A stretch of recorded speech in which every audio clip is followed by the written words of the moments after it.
I get countless complaints about the wind on my mic through these videos. And I'm not sure what I can do about it. I do all my videoing on an iPhone here, and I do that very specifically because I carry this thing with me in my pocket everywhere I go. It's like an attachment to me now. And I do these videos just basically whenever I'm inspired to say something. I just pull it out of my pocket like I'm doing right now, lift it up to the air and speak into the camera. And then throughout the workday, I just set this camera up on this little wee shitty little stand for the camera, and I set it to the side and we just do our work. So I don't put a lot of production value or a lot of effort into production value in these videos. Just I have very little time for that. So what you get is just basically this raw, snapshot and perspective of my day. But these cameras are terrible for the wind, and I've never been able to figure that out. I've had like 3 or 4 people send me mics and wind socks and all this kind of stuff, and it doesn't work because these iPhones, they just don't recognize those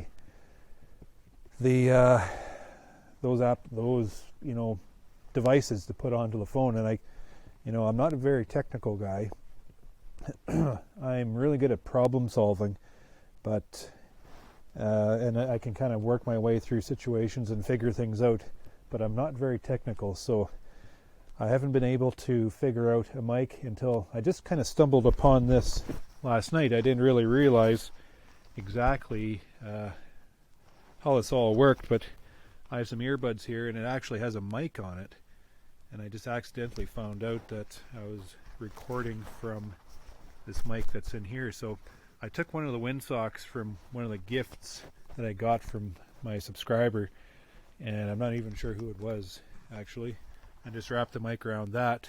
So hopefully through this video now, I've been walking through kind of this snowy, shitty weather, and I wouldn't been able to do that just off the phone, because with this breeze coming through, you would have heard it on the phone for sure.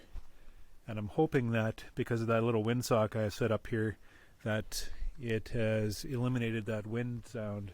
So we'll see how that works, and if that helps with the sound, you can see this little fuzzy rabbit looking thing attached to me through the windy parts of the day when I'm speaking into the camera.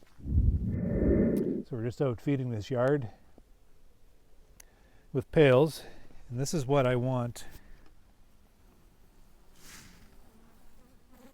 These bees are hungry. They're hungry for the syrup. This colony might be a little bit light because we have a pail on it already, but they've consumed this pail. This is empty, and just the smell of syrup in there has kept them on the screen. So that's our intention with putting these pails out, just to provide that source of sugar for these colonies, which they can access throughout these cold, non-foraging days. I'm looking at the forecast, and again, they just keep pushing out. They give us little bits and pieces of warmth, but we can't use bits and pieces. We need like prolonged periods of warmth. So that's why we're putting all the effort in putting these pails on, just to provide these girls with the needed sugar to be able to carry on development of their nests. Like, they're actively consuming the patties. I wish we had them on all the hives by now, but we don't. But this one, yeah, there's no patty left in there. So, I mean, the problem is once you start feeding, you got to continue it up. So we got to get her back around now and get some more supplement on these colonies to make sure that they have everything they need to further develop. Standing out in the cold, snowy wind, filling up my syrup tanks. This syrup is moving extremely slow. It's as cold as I am. When I'm standing out here in the wind, I'm just doing this just to test out my new windsock on the mic, just to see if that annoying sound of wind comes through.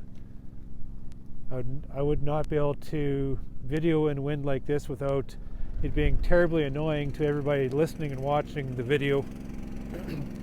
So here I am, standing in the wind, conveying my thoughts, freezing my ass off as we attempt to spend the afternoon feeding bees, anticipating a nice day tomorrow.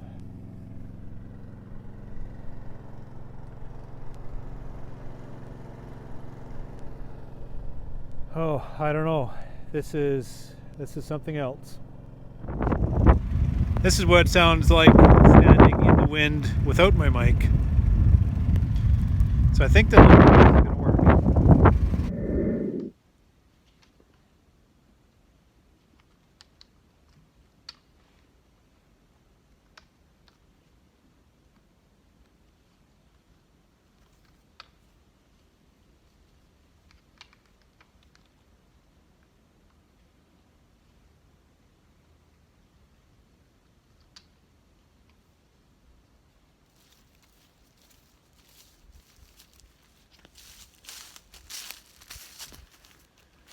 One thing about my mic is it takes away from all the sounds of the bee yard and all the sounds of everything that's going on. So I won't be relying exclusively on it, because half of my video is the sound of the bee yard and the sound of everything else around that's going on. I had somebody ask me to show them what these pails were all about. They're nothing fancy. They're nothing special or new, but all they are is a pail, and I just have a plug. This plug just has a stainless steel fine mesh screen. I forget how many microns that is, but you guys can figure that out. And the plug is just put it into a bung. It's kind of smart, and it pops into the hole, and it holds itself in there. And I tip it upside down. The syrup will come out, and actually it'll hold the plug in.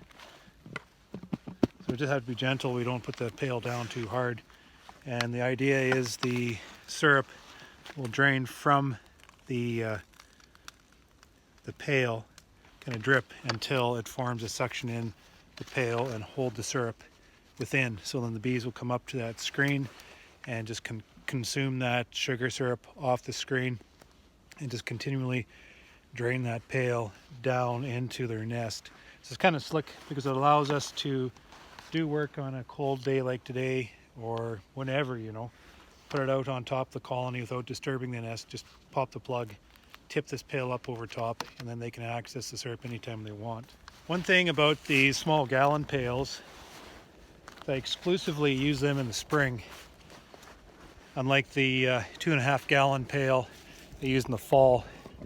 And the reason being is we're not trying to get a whole lot of syrup into the colonies.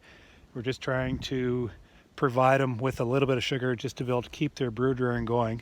So we're not looking at large volumes at a time, just small volumes. Smaller pails, they won't drip as bad as the larger pail does.